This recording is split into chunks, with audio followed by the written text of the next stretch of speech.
Santos de carne y hueso, hombres con aciertos y fracasos, defectos y virtudes, pero abiertos a la gracia. A continuación, nuestra cápsula espiritual de esta semana. Santos en construcción. Los santos de ayer. Los santos de hoy. Los santos en construcción.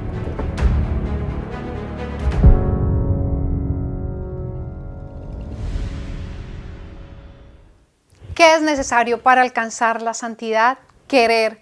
Esta pues fue la respuesta que Santo Tomás de Aquino le dio una vez a su hermana religiosa, cuando ella le escribió una carta preguntándole qué cosas eran necesarias para alcanzar la santidad.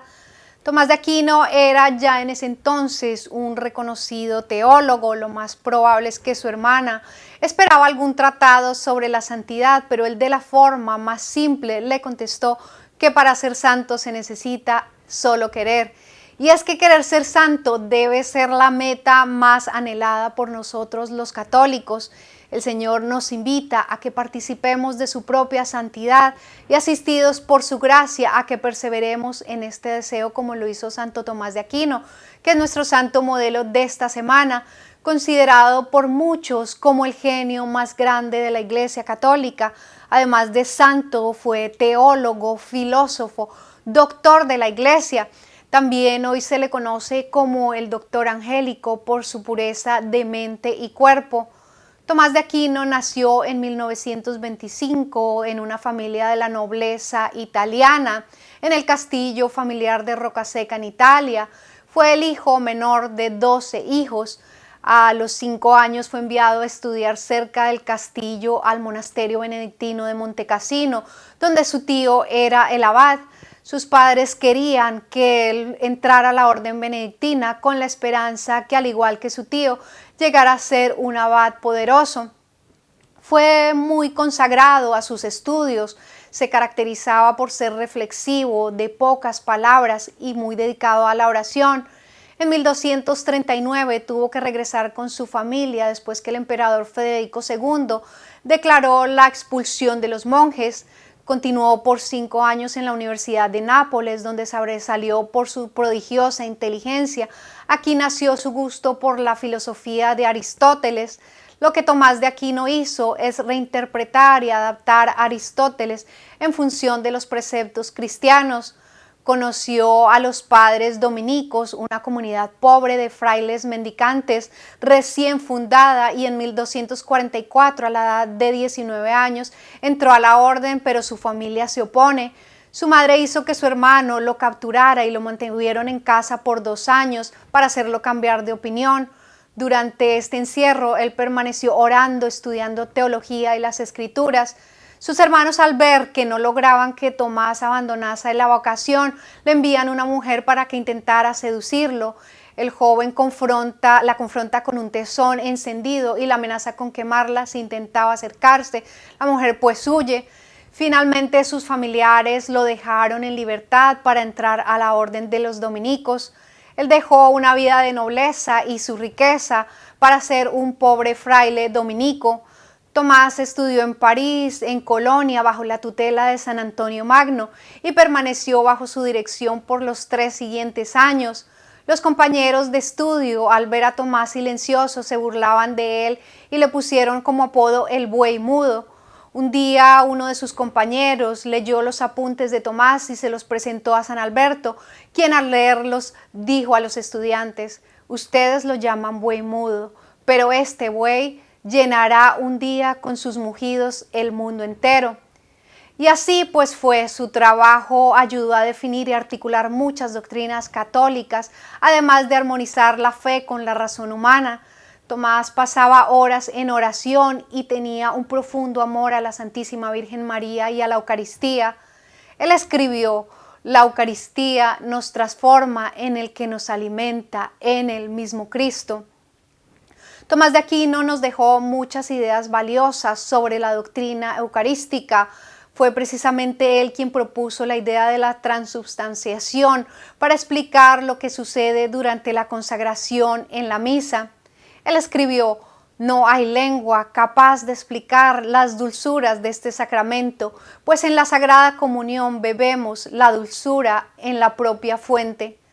Tomás fue ordenado como sacerdote en Colonia y empezó a enseñar en la Universidad de París, donde obtuvo un doctorado en teología a los 27 años. Poco después fue nombrado consejero en teología de la corte papal en Roma. El Papa lo envía a predicar y a enseñar en diferentes ciudades y universidades, donde sus clases de teología eran las más concurridas. Uno de los temas que trataba de enseñar fue la relación entre la razón y la fe. Para él debía existir una relación armoniosa entre estos dos conceptos que se ocupan de cosas distintas. Otro de los legados de Santo Tomás para la Iglesia fue la composición del oficio litúrgico de la celebración del Corpus Christi. Él compuso los himnos eucarísticos clásicos que hoy son cantados durante la adoración eucarística y la celebración del Corpus Christi. El Papa Gregorio IX, a través de un ayudante, habló con Santo Tomás de Aquino y le dijo que estaba muy bien evangelizar a todo el mundo, a los judíos, musulmanes, etc. Por eso él escribió su obra Suma contra los gentiles. Otra de sus grandes obras, de hecho la más conocida, fue la Suma Teológica, que es una obra maestra de 14 tomos, donde Tomás de Aquino trata las principales cuestiones sobre Dios. Él trataba de demostrar de modo racional la existencia de Dios a través de 5 vías o caminos. La importancia de esta obra pues es enorme, tanto así que el Concilio de Trento contaba con 3 libros de consulta que eran la Sagrada Escritura, los decretos de los papas y la Suma Teológica de Santo Tomás. Según él mismo relata, aprendió más arrodillándose delante del crucifijo que en la lectura de los libros. Así lo confirmó su secretario Reginaldo cuando afirmó: la admirable ciencia de Santo Tomás provenía más de sus oraciones que de su ingenio. Tomás de Aquino, en sus discusiones teológicas, siempre exponía sus ideas con respeto. De él recordamos esa frase: tratad a los demás como deseáis que los demás os traten a vosotros.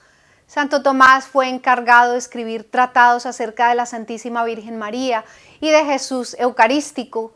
Jesús le dijo en una visión: Tomás, has hablado bien de mí, ¿qué quieres a cambio? Y él le respondió: Señor, lo único que yo quiero es amarte mucho y agradarte cada vez más. El Papa lo invitó a asistir al Concilio de León, pero de repente se enfermó y lo recibieron en el monasterio de Fossanova. Estando allí, cuando le llevaron por última vez la comunión, él exclamó: ahora te recibo a ti, mi Jesús, que pagaste con tu sangre el precio de la redención de mi alma. Todas las enseñanzas que escribí se manifiestan en mi Jesucristo y mi amor por la Santa Iglesia Católica, de quien me profeso hijo obediente. Santo Tomás murió el 7 de marzo de 1274 a los 79 años. Su fiesta se celebra cada 28 de enero. Fue canonizado en 1323 y declarado doctor de la Iglesia en 1567. Es considerado patrón de la educación, las universidades y centros de estudio católico. Y pidamos hoy a Dios, fuente de la sabiduría, por intercesión de Santo Tomás, que nos conceda la gracia de aspirar a ser santos y de entender que nuestra meta es el cielo y vivir las virtudes cristianas. Que perseveremos este llamado y con la gracia podamos obrar siempre la voluntad del Señor. Yo me despido con una frase de Santo Tomás de Aquino para reflexionar. La santidad no consiste en saber mucho ni en mucho meditar. La santidad consiste en un secreto, el secreto de mucho amar. Bendiciones.